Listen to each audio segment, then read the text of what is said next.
Hello বন্ধুরা, আজকে আবার চলে এসেছি রান্নার কাছে। আর আজকে আমি দুটো রেসিপি তোমাদের সঙ্গে শেয়ার করব পালং শাক দিয়ে মুসুরির ডাল রান্না। আর পালং শাক তো আমরা নানান রকম ভাবে রান্না করে খাই, কিন্তু ডাল দিয়ে কিভাবে পালং শাকের স্বাদ লাগে সেটা আজকে আমি তোমাদেরকে দেখাবো। আর এইভাবে রান্না করলে খুবই ভালো লাগে গরম ভাতে। আর করব বাঁধাকপি মাছের মাথা দিয়ে ঘন্ট। আর এই যে বাজার থেকে তাজা টাটকা পালং শাক দেখতে পাচ্ছি, কত সুন্দর তাজা টাটকা পালং শাক এক আঁটি নিয়ে এসছে। এখান থেকে আমি কিছুটা নিয়ে নিয়েছি, এইগুলো দিয়ে আমার মুসুরির ডাল রান্না হয়ে যাবে। পালং শাকগুলো ছোট ছোট করে কেটে নিচ্ছি ডালের জন্য।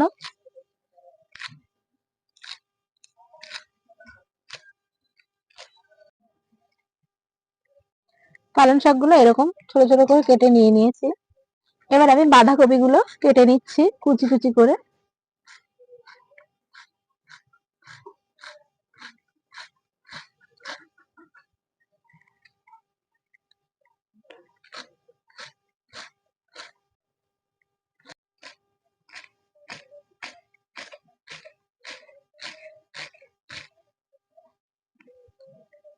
পালং শাকগুলো পানি দিয়ে ধুয়ে নেব।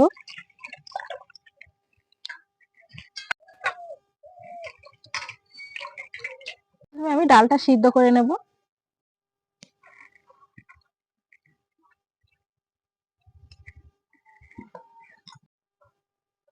ডালটা অর্ধেক সিদ্ধ হয়ে গেছে, এবার পালং শাকগুলো দিয়ে দেব।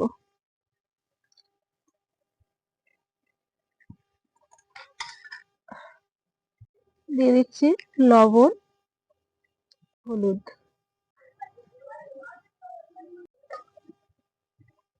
পালং শাক দিয়ে কতটা পানি বেরিয়েছে।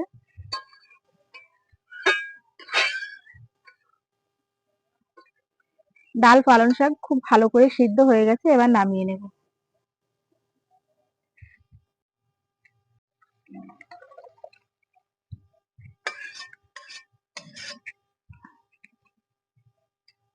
ফোড়নের জন্য কড়াইতে দিয়ে দিচ্ছি সর্ষের তেল।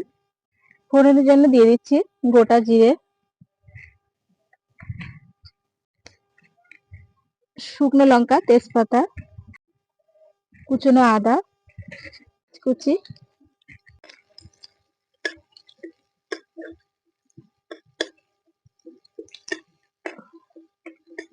পেঁয়াজটা একটু ভেজে নিচ্ছি। তাহলে ওদিকে কড়াইতে হতে থাক, এবার আমার গাছের থেকে দুটো টাটকা কাঁচা লঙ্কা তুলে নেব। এই গাছটায় অনেকটা কাঁচা লঙ্কা হয়েছিল প্রথমবারে, কিন্তু তোলা হয়নি বলে গাছটা একদম পুরো খারাপ হয়ে গেছে, কিন্তু এখনো আছে একটা দুটো। এই যেখানে তুলে নিলাম দুটো লঙ্কা। লঙ্কা দুটো ছোট ছোট করে কেটে এখানে দিয়ে দেব। এবার দিয়ে দেব টমেটো কুচি,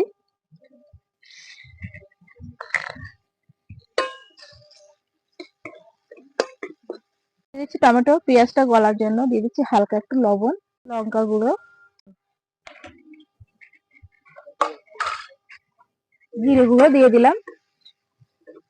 দিয়ে বাকি মশলার সঙ্গে একটু কষিয়ে নিচ্ছি।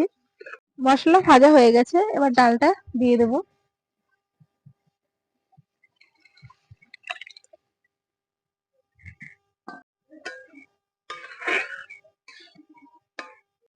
ডালটা হয়ে গেছে, এবার নামিয়ে নিচ্ছি।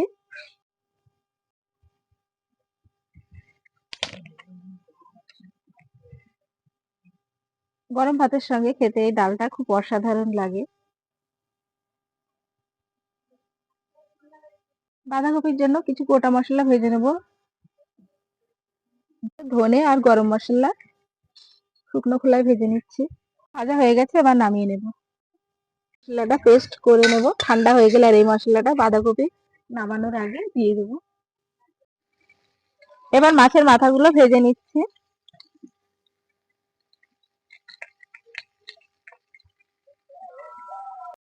আর ওই দিকটা আমি বসে রান্না করছিলাম, দেখো রোদ্দুরে বসা যাচ্ছে না, ওর জন্য ফটোগুলো ভালো হচ্ছে না। আর রোদ্র গায়ে লাগছে। মাছগুলো ভাজা হয়ে গেছে, এবার নামিয়ে নেব।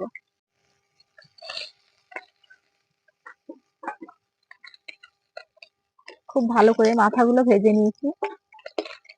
এই তেলে আর একটু তেল দিয়ে দেবো, দিয়ে বাঁধাকপির আলুগুলো ভেজে নেব।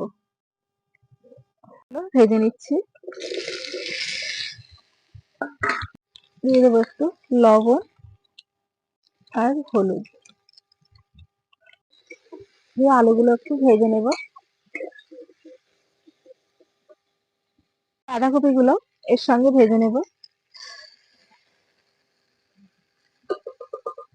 বাঁধাকপিটা এক কড়া দেখাচ্ছে, কিন্তু একটু পরে কমে যাবে। ঢাকনা বন্ধ করে কিছুক্ষণ রেখে দেব। ঢাকনা খুলে দেখে নেব।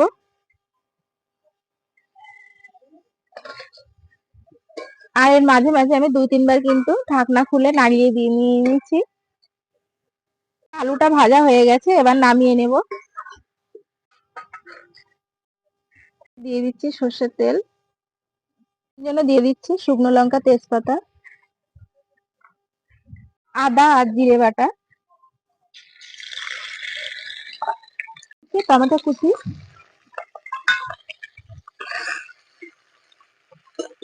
এবার দিয়ে দিচ্ছি জিরে গুঁড়ো, হলুদ গুঁড়ো, লঙ্কা দিয়ে মশলা কষিয়ে নেব। একটু দেবো পানি।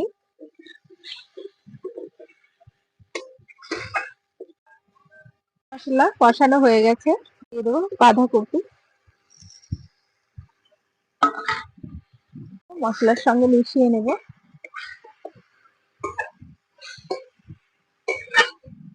মশলার সঙ্গে বাঁধাকপিটা কষিয়ে নেব একটু ভালো করে।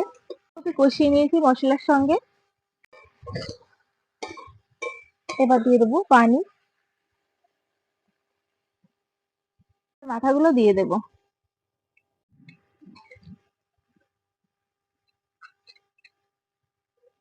বেশ বেশ কিছু সময় ধরে ফুটিয়ে নেব।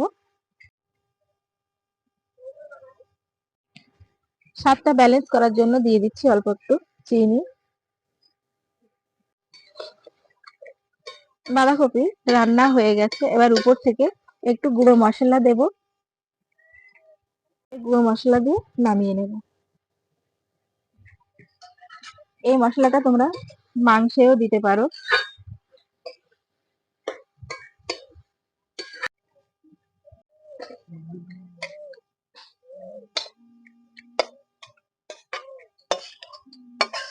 দুটো রেসিপি তোমাদের সঙ্গে শেয়ার করলাম। এইরকম নিত্য নতুন রেসিপি পেতে অবশ্যই আমার চ্যানেলটিকে সাবস্ক্রাইব করো আর পাশের বেল আইকনটি ক্লিক করো।